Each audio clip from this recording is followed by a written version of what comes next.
Bonjour Serge, bienvenue à l'interview off du jour et bienvenue à nos auditeurs. Très bien.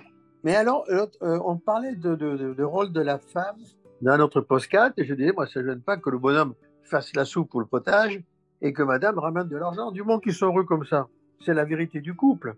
Regarde, moi j'ai un voisin, sa femme, elle fait la cuisine pour s'amuser. Mais quand ils veulent manger vraiment, ils vont au restaurant. Et je connais bien sa femme. Je ne dis pas qu'elle mange beaucoup, mais elle met quand même de la mayonnaise sur ses tartines beurrées, hein. Alors, tu as attendu 49 ans pour te marier Ouais. et il faut du courage pour attendre autant de temps pour se marier, car déjà vers 30 ans, la société a tendance à mettre la pression, sans parler de l'horloge biologique pour la femme. Pourquoi avoir attendu autant de temps? Premièrement, parce que j'adorais les filles aux grandes jambes, les mannequins, tout ça. Donc, j'étais toujours entouré de belles filles, de belles voitures, de beaux trucs. Donc, la vie était très confortable, en fait. Et puis, surtout, je tombais sur des filles adorables, mais adorables pendant 6 mois. Après, je leur déplaisais, ou elles me déplaisaient, ou ça durait 2 ans, 3 ans. Certaines, ça durait un peu plus, tu vois. Mais un jour, ça passe plus. Bon, on peut pas se marier. J'attendais. J'attendais, comme tu dis, subissant une pression énorme de mon entourage qui disait que jamais tu te marieras, jamais tu auras d'enfants, tu penses qu'aux filles, tu n'es jamais content, les plus belles ne te satisfaisent pas et tout. Enfin bref, toutes les imbécilités, des mêmes imbéciles qui me disaient quand j'étais beaucoup plus jeune, mais à quoi ça sert d'avoir une voiture américaine avec une boîte automatique alors que nous, on a une boîte mécanique, on sent les vitesses quand on les passe. J'ai traversé toute une vie entouré d'imbéciles, hein. J'avais un temps d'avance à la fois sur les bijoux Cartier que je préférais aux montres Swatch, qui n'existaient pas aux montres libres. Je préférais les voitures américaines aux voitures françaises. C'est Taco, Peugeot et Renault, mais quelle honte. Et je préférais Smalto à être habillé, je sais pas chez qui. Je préfère les chaussures en crocodile, un vrai crocodile, tu vois, aux chaussures en cuir bidon qui font mal aux pattes. Et j'avais un temps d'avance. Et ce temps d'avance, on me faisait payer cher. Et puis toujours ces belles filles. Et toujours on me disait, oui, tu dépenses beaucoup d'argent avec.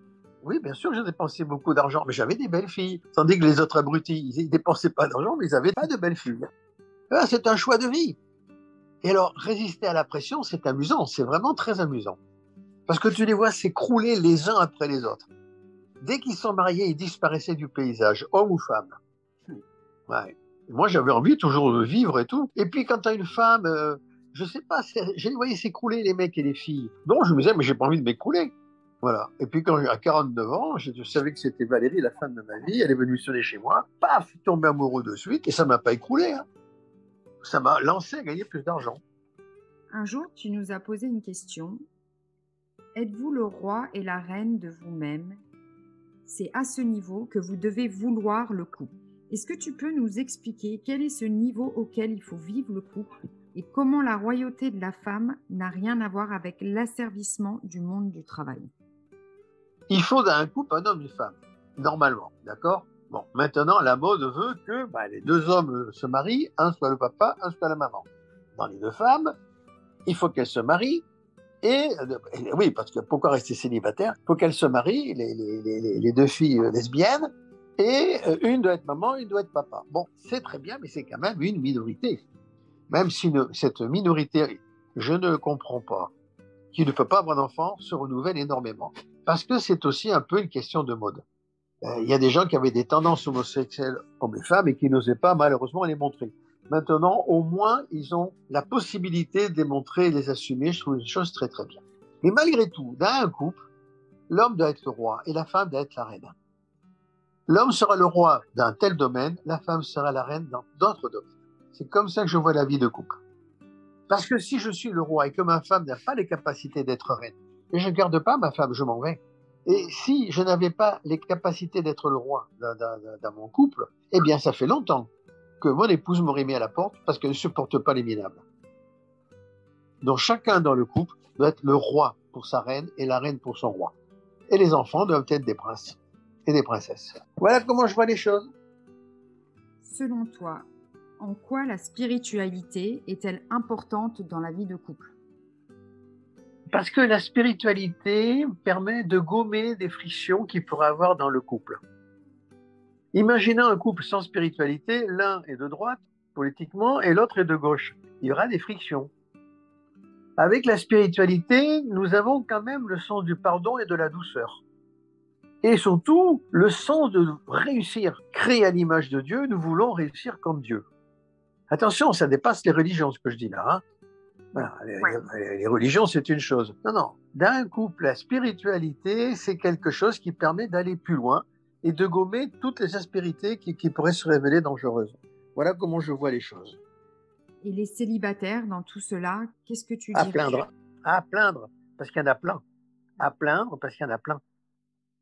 Déjà, quand j'ai commencé mes premiers séminaires, il y a 34 ans en arrière, je me souviens que je disais que je sortais beaucoup, j'allais au restaurant, et dans tous les restaurants, je me rendais compte qu'il y avait toujours des tables avec 3-4 filles de 25 ans environ. Elles étaient célibataires. Maintenant, je ne sais pas le pourcentage de célibataires, hommes ou femmes, qu'il peut avoir, mais j'ai l'impression qu'il y a quand même beaucoup de célibataires de tout âge.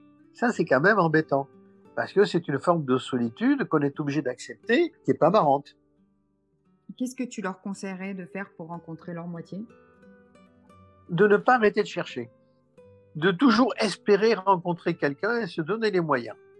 Voilà. Parce que l'amour n'a pas d'âge.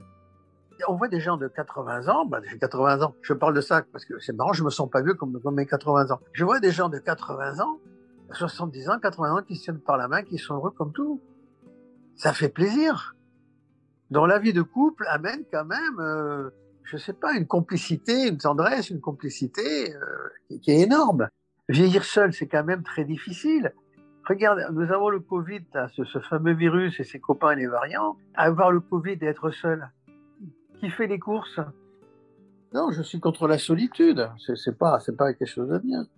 Non, je plains les solitaires. Je les encourage pas à rester solitaires, loin de là. Surtout pas.